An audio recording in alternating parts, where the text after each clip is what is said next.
Hello दोस्तों, जय माता दी। आज हम बात करने वाले हैं मासिक दुर्गाष्टमी व्रत के बारे में। तो चलिए शुरू करते हैं। मासिक दुर्गाष्टमी व्रत माँ दुर्गा के लिए किया जाता है। ये व्रत हर महीने अष्टमी तिथि को मनाया जाता है।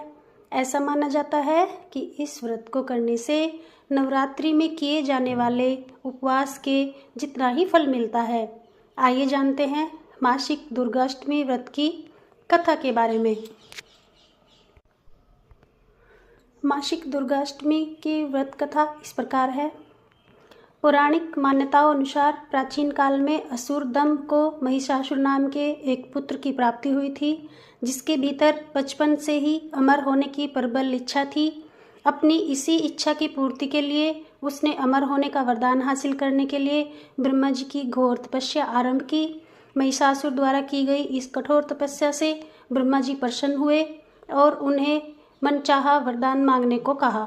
ऐसे में महिषासुर, जो सिर्फ अमर होना चाहता था, उसने ब्रह्मा जी से वरदान मांगते हुए खुद को अमर करने के लिए उन्हें बांधे कर दिया।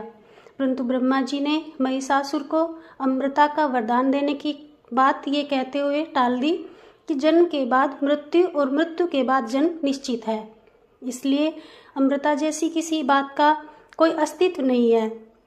जिसके बाद ब्रह्मा जी की बात सुनकर महिषासुर ने उनसे एक अन्य वरदान मांगने की इच्छा जताई और कहा कि ठीक है स्वामी, यदि मृत्यु होना तय है तो मुझे ऐसा वरदान दे दीजिए कि मेरी मृत्यु किसी स्त्री के हाथ से हो। इसके बाद ब्रह्मा जी ने महिषासुर को दूसरा वरदान दे दिया।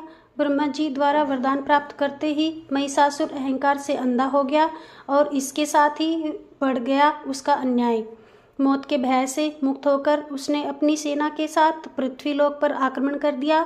इससे धरती पर चारों तरफ से तबाही मच गई। उसके बल के आगे समस्त जीवों और प्राणियों को नतमस्तक होना ही पड़ा। जिसके बाद पृथ्वी और पाताल को अपने अधीन करने के बाद अहंकारी महिषासुर ने इंद्रलोक पर भी आक्रमण कर दिया, जिससे उन्होंने इंद्रदेव को पराजित कर स्वर्ग पर भी कब्जा कर लिया।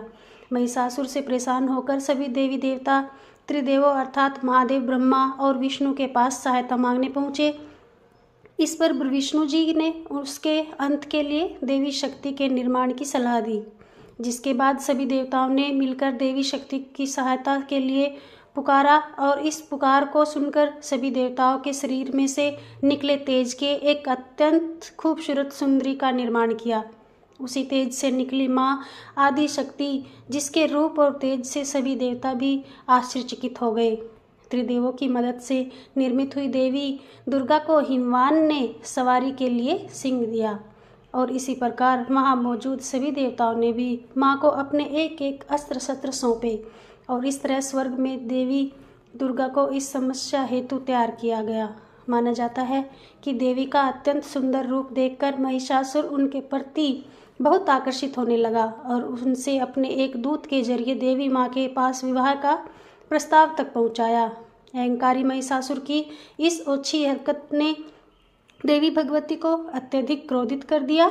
जिसके बाद ही माँ ने महिषासुर को युद्ध के लिए ललकारा।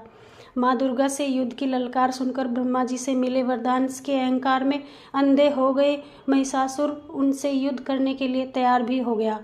इस युद्ध में एक एक करके महिषासुर की संपूर्ण सेना का माँ दुर्गा ने सर्वनाश कर दिया।